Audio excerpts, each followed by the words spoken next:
Hello friends, स्वागत है तमारू मारी गुजराती रसोई टिप्स चैनल में। तो आजना वीडियो में आपणे शीखीशुं कि ढोकळियुं केवी रीते बनाववुं। तो चलो आपणे शुरू करीए।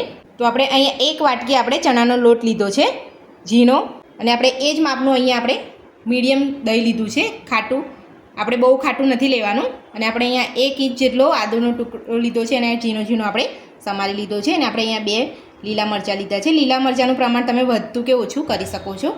અને આપણે અહીંયા અડધી ચમચી હિંગ લીધી છે અને સ્વાદ પ્રમાણે મીઠું અને આપણે હળદર। તો સૌથી પહેલાં આપણે અહીંયા બેસન અંદર લઈ લઈશું, આદુ ને મરચાં, હિંગ લઈ લઈશું,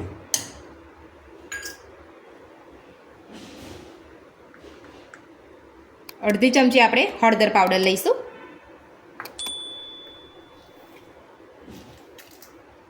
સ્વાદ પ્રમાણે મીઠું, મીડિયમ ખાટું દહીં, એ જ માપે આપણે 1.5 વાટકી પાણી લઈ લઈશું।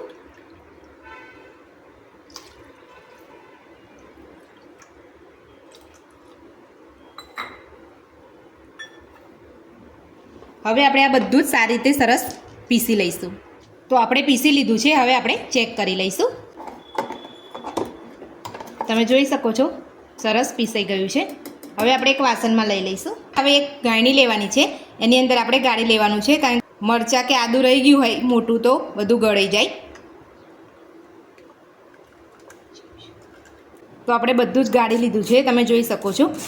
આદુના પેલા કૂચા હોય એટલે આપણે ગાળી લેવાનું, તો ઢોકળિયામાં મોડામાં આવે તો સારું ના લાગે એટલે આપણે ગાળી લીધું છે। તો આપણે આટલું પતલું રાખવાનું છે, જાડું નથી રાખવાનું, આટલું મીડિયમ થીક રાખવાનું છે આપણે। તો તમે જોઈ શકો છો, આપણે અહીંયા ચમચામાં જોઈ લઈએ, તમે જોઈ શકો છો ખીરું આપણું ભેગું નથી થતું, એટલે માપનું આપણે સરસ ખીરું બની ગયું છે। હવે આપણે આને અહીંયા કુકરમાં મૂકી દઈશું।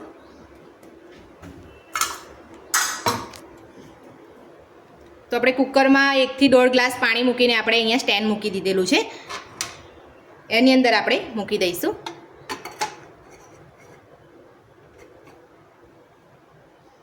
ઉપર આપણે એક ડીશ ઢાંકી લઈશું, જો પાણી અંદરનું બધું અહીંયા ખીરામાં ના આવે એટલે આપણે કુકરનું ઢક્કન બંધ કરી લઈશું અને આપણે ફૂલ ગેસ પર જ રાખવાનું છે। આપણે આને 5 વિસલ થવા દઈશું। વધારે આપણે વિસલ નથી કરવાની કે ઓછી નથી કરવાની, ઓછી કરશો તો અંદરથી કાચું રહી જશે। કુકર આપણું ઠંડુ પડી ગયું છે, હવે આપણે ખોલી લઈશું।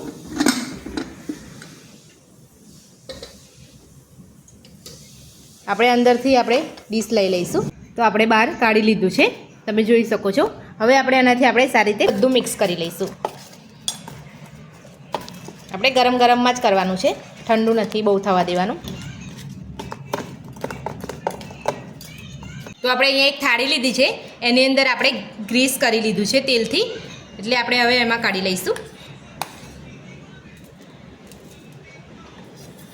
આપણે અહીંયા એક વાટકી લીધી છે, આપણે અહીંયા તળિયે થોડું તેલ લગાવી લીધેલું છે, એનાથી આપણે અહીંયા સરખું કરી દઈશું, ઠારી લઈશું આપણે થાળીમાં।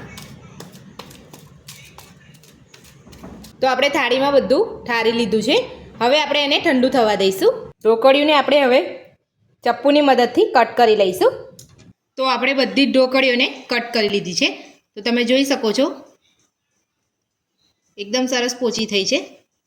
હવે આપણે એનો વઘાર કરી લઈશું। આપણે એક પેન લીધું છે, એની અંદર આપણે 2 મોટી ચમચી તેલ લઈ લઈશું। તેલને આપણે ગરમ થવા દઈશું। હવે આપણે એમાં અડધી ચમચી રાઈ ઉમેરીશું અને 2 આપણે લીલા મરચાં લીધા છે, આટલા ઝીણા સમારીને એ આપણે એડ કરીશું। 2 ચપટી આપણે હિંગ ઉમેરીશું। 1 મોટી ચમચી આપણે તલ લઈશું। બધા જ વઘારને આપણે સરસ મિક્સ કરી લઈશું। હવે આપણે એમાં ઢોકળિયું લઈ લઈશું। આપણે થોડું કોપરાનું છીણ ઉમેરીશું અને લીલા થોડા દાણા ઉમેરીશું। બધું જ આપણે મિક્સ કરી લઈશું। તો આપણે બધું જ મિક્સ કરી લીધું છે। હવે આપણે ગેસને બંધ કરીને સર્વ કરી લઈશું. તો તમે જોઈ શકો છો એકદમ સરસ ઢોકળિયું બનીને તૈયાર છે અને ખાવામાં ખૂબ જ સરસ લાગતું હોય છે આ, અને બનવામાં એકદમ ઝડપી બની જાય. જો તમને મારી આ ઢોકળિયું બનાવવાની રીત ગમી હોય તો મને કોમેન્ટ બોક્સમાં જરૂરથી જણાવજો. મારો વિડીયો ગમ્યો હોય તો વિડીયોને લાઇક કરજો, ચેનલને સબસ્ક્રાઈબ કરજો, તમારા મિત્રોને જરૂરથી શેર કરજો. Thank you.